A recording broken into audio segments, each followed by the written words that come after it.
მიცვალებულზე ან კარგს ამბობენ, ან არაფერსო, მაგრამ როცა ამ მკვდარ საფლავში არასვენებენ და თანაც ის მაინც და მაინც კარგი რეპუტაციით ვერ დაიგვეხნის, სხვა გზა აღარ გრჩება. საუბარი არც მეტი არც ნაკლები ქართულ შოუ-ბიზნესზეა. ამ უკანასკნელს კი ბესო ჩუბინიძე ზუსტადაც რომ საფლავში არასვენებს. აგერ უკვე მე-13 წელია დაჯილდოება მეგა ტარდება და მიუხედავად იმისა დარჩა ვინმე დასაჯილდოებელი თუ არა ლითონის პირამიდებს მაინც უხვად არიგებს. ასეთი შემართება მართლაც დასაფასებელია, მაგრამ საზღვარი ხომ ყველაფერს აქვს. მე-13 დაჯილდოების ცერემონიალია საქართველოს მუსიკალური დაჯილდოების. რომ გითხრათ უკმაყოფილი ვარ, მეთქი მოგატყვი, უკმაყოფილი ვარ, მაგრამ მე მინდა რომ აი ეს ცერემონია უფრო პომპეზურად იყოს როგორც ადრე, როცა ჩემი ქვეყანა დადგება ცოტა მაინც ფეხზე. აი მაშინ დადგება ქართული შოუ-ბიზნესის უფრო მყარად ფეხზე. როგორიც იქნება ჩემი ქვეყანა, ისეთი იქნება მეგა. მაგრამ მე ვთვლი რომ ჩემ ქვეყანაზე ცოტათი მეტად უკეთესია ჩვენი ქართველი ხელოვანების საქართველოს მუსიკალური დაჯილდოების ცერემონიალი მეგა. მთელი საღამოს განმავლობაში ქილიკის თემა იყო თბილისის მერიის მიერ მეგას ცერემონიალისათვის გადმორიცხული თანხა. ეს უკანასკნელი 430 ლარს შეადგენდა. მართალია ცოტაა, მაგრამ ადრე ესეც არ იყოთ და ორგანიზატორების ადგილზე ამდენს არ ვიხუმრებდით. მე-14 მეგაც ხომ ჩასატარებელია და თანხები იქაც საჭირო იქნება. ნომინაციები თითქოს სტანდარტული იყო, თუმცა რამდენად ადეკვატურად შეარჩიეს მათზე წარდგენილ ადამიანთა სია, ამას ვერ გეტყვით. წლის საუკეთესო მომღერლად მარკუს მეტრეველი დასახელდა, რომელმაც რობი უილიამსის სიმღერა შეასრულა.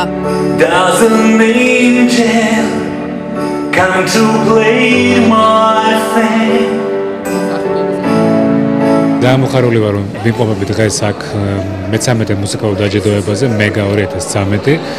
დღეს ავიღე წლის ყველაზე პოპულარული მომღერლის ტიტული. დიდი მადლობა ამისთვის თქვენ, ტელევიზიას, Music Box, ზოგადად მთელ საქართველოს, რომ დამაფასეს.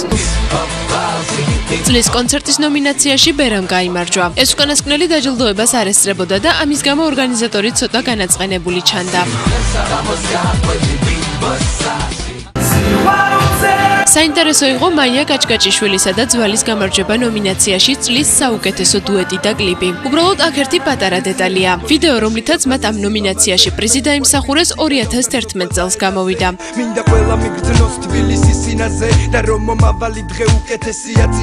მიუხედავად ამისა, ძველს არც მე გააინტერესებდა და არც არაფერი. როგორც ჩანს, რეპერის სამყაროს აღსასრულის მითქმა მოთქმამ შეაშინა.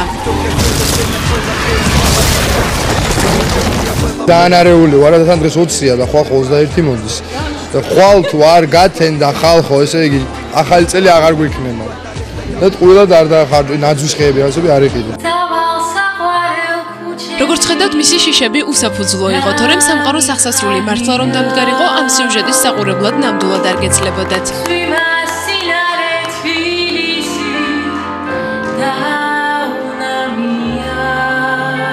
ჩვენი აზრით სამართლიანად გაიმარჯვა ალილომ ნომინაციაში ხალხის სიმპათია.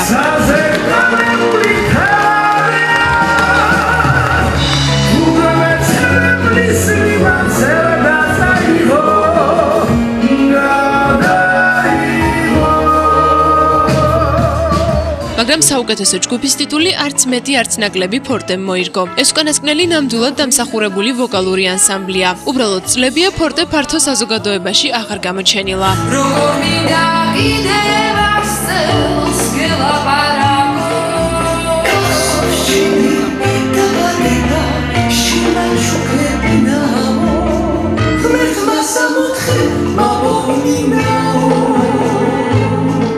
აი რაც შეეხება წლის ნოვაციას, ეს ბაია გიორგაძე გახდა. ბაია რომ მართლაც სკანდალური აღმოჩნდა თავისი კლიპით, ამაში ალბათ ვერ ამიშოგვედავება, მაგრამ ესეც ხომ წინა წელს იყო.